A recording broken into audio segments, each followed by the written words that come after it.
What's up, Happy Gamer fans? I come to you with a very heavy heart today. There are 3 topics that I want to talk about, and one of them greatly saddens me. Let's start with the positives. Yay! I wanted to talk about guilty pleasure movies, because I do get a lot of shit. Well, not much shit, but enough to make it a concern of mine to apologize for always stating that I know better than you about movies and things. That is not the case.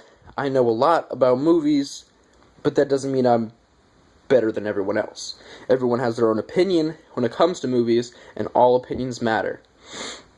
So, if I do a movie review of one of your favorite movies, and I say that's stupid and shitty, I apologize for that. Everyone has their own opinion, and that is mine. I would ask you to respect my decisions, or not really decisions, but my opinions on the film, and I will respect yours.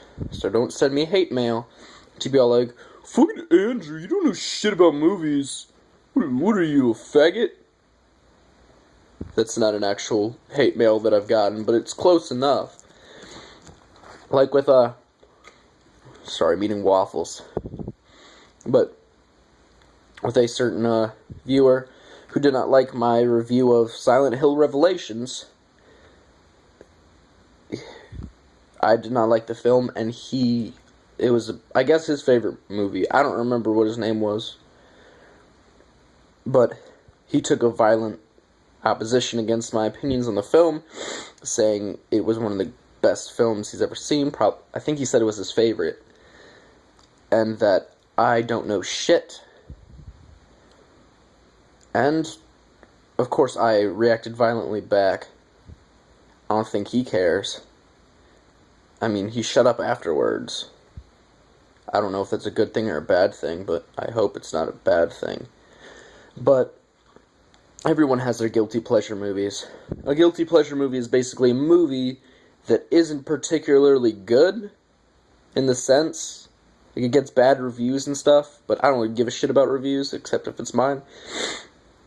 But if it gets bad reviews, but you love it for some reason, it goes the same with games, like video games. Like, if I fucking, hate Call of Duty, because I'm like, oh, it's fucking corporate bullshit to keep packaging the same game over and over again, it can still be a guilty pleasure movie, or game, or whatever, because it comes back to a basic level of enjoyability and people's standpoint when it comes to it.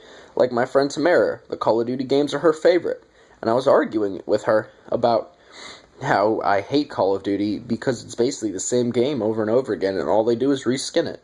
And her argument was, well, they changed the guns and the maps. And I said, that only takes about 2 minutes of programming. So we had a huge debate, and I told her about how I love original games like Okami.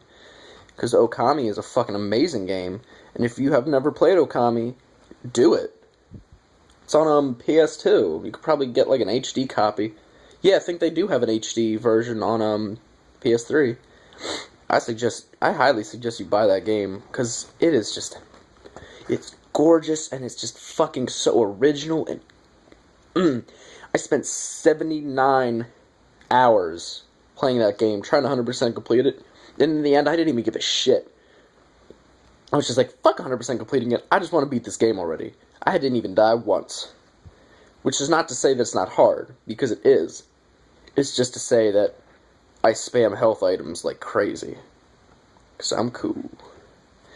Anyway, but to me, I have a couple guilty pleasure movies. And if you think that I'm saying that they're dumb movies, don't. Because, yes, they do get a lot of bad reviews and stuff. But to me, I cherish those movies. Like the Resident Evil films. Those are some of my all-time fucking favorites. And of course I'm biased, because Resident Evil 1 can be argued as a horror movie or not, but it was the first horror-esque movie that I've ever seen when I was young, and it really just stuck with me. So after that, I really enjoyed the sequels, and they always come out on September, and my birthday's in September. They always come out like a day or two before my birthday, so I always go and see them. And like the sixth and final one is coming out today, and not today, this year. I'm very excited about that. Another guilty pleasure movie of mine is Death Race. A lot of people can argue that Death Race is a stupid movie. I agree. It's basically just the cliche action movie hero thing that Jason Statham does so often. Of they killed his family and he wants revenge. I love that movie. It was the first violent-ass movie that I owned, and I used to watch it all the time with my dad. We were like, oh, it's the best movie ever! Anyway, that's enough on that topic. My second topic today was, shit. Should have wrote this down. Oh yeah, mumblecore. Last night, I learned about a certain genre of movies called mumblecore. I don't know what the fuck that is. Apparently, it's a genre of films that throw out the whole 3-act structure that makes a film, and just focuses on character development the whole movie. Just characters just talking about things, random stuff, to be relatable to the audience.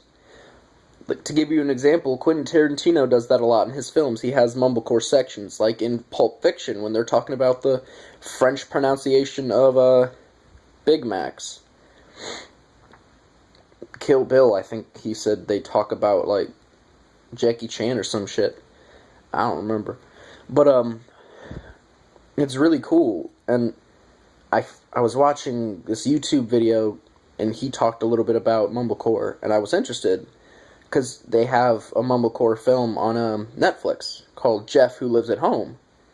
And so I watched it, and it just really changed my life a bit. Because the whole movie is just about, like, how things happen for a reason. And so, like, everything just, like, people just run around the whole day, and their, like, lives intertwine, like, for a family that brings them closer together by, like, the pothead running and chasing after weird things, and his brother trying to get his wife back, and his mom just being a mom and whatever. I don't remember. But it was possibly one of the best movies I've ever seen. I just adored it, and it really just, it spoke to me on a deep emotional level, and I'm not bullshitting you. It was strange, and I just loved it. I was crying at the end, and that's actually a natural occurrence. I'm a crybaby. During films, I'm always like, "Grr." It's because I'm a feminine man. I'll admit that. But now comes to the dreaded, bad news of the week or whatever. As I like to do, I like to research up-and-coming movies. And I found out in 2016, we're going to be getting a sequel to Independence Day. Yay. That's not the worst part. The worst part is it's a 2-part movie. So, part 2 of a sequel is going to be coming out 2017, probably. And that's what I wanted to talk today about. Segmented movies. A lot of times now, there will always be like a trope that will bring people into watching movies. Like, a while back it was 3D. Every movie was in 3D. You cannot deny me that. Every single movie was in 3D. 3D was a hip thing. And now it's segmented movies. Because the people out in Hollywood know that if you like a movie series enough, they can segment the final film by filling it with tons of filler content just to get people to go back to the movie theaters. And it's happening a lot. I'll give you some prime examples right here for films that you probably know. Harry Potter, the final one, segmented. The final Hunger Games movies, segmented. The final Twilight film, segmented. The Hobbit, segmented into 3 parts, even though it's it's just one book.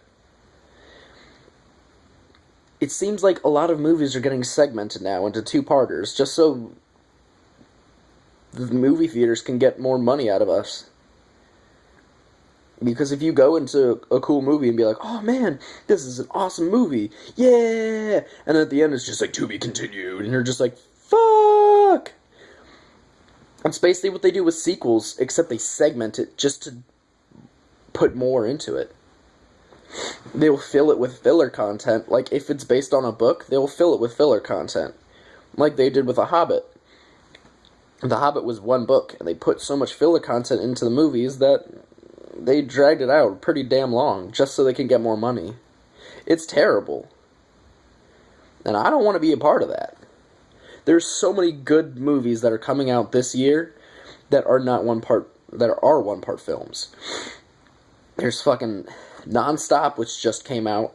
300, the sequel, which I'm not sure if that's going to be good or not, but it just came out and it's not segmented. There's the new Godzilla film, Transcendence, Resident Evil 6. Fuck, there was one other. I should really write this shit down. Make it a lot easier. I don't know. But just, you don't need to segment films. I know that they just want more money, but it's just fucking bullshit. That's what it is. And if you've seen Independence Day, it's not a very good movie. Independence Day is very lackluster for what it built itself up to be. It's Roland Emmerich. He builds his movies up so much, and then he turns them into shit. Like, he made Godzilla, the American one, or at least the first one, Independence Day 2012, Day After Tomorrow, but he has made a couple good films. There was one in there. Oh, two. There was like 10,000 BC, and something else that I forget. That was a great movie. Oh yeah, Patriot with Mel Gibson. God, those movies are awesome. But he just builds movies up so much, and then they turn out to be terrible, so he gets a lot of shit. And I mean, I have to agree with them. Roland Emmerich just ruins a lot of stuff that he touches. It's sad, because a lot of his movies have a lot of potential to be good, but they just strive so hard, and then they fall. And no matter how much you want them to be good, they will disappoint you. And the fact of the matter is, we can tell that this movie was a bad idea, because if you've seen Independence Day 1, I hate calling it that. I don't want there to be a sequel. It starred Will Smith, and Will Smith turned down the role of being the main character in the new Independence Day movie. With a Z. He turned down the role because he knew it was a bad idea. The critics gave that movie so much shit, and he doesn't want to be a part of a sequel, and besides, why would you even make a sequel to a movie that doesn't need a sequel? It ended with all the aliens getting killed. What's gonna happen next time? More aliens are gonna come. No, that's just dumb. Are you gonna pull some Starship Troopers bullshit?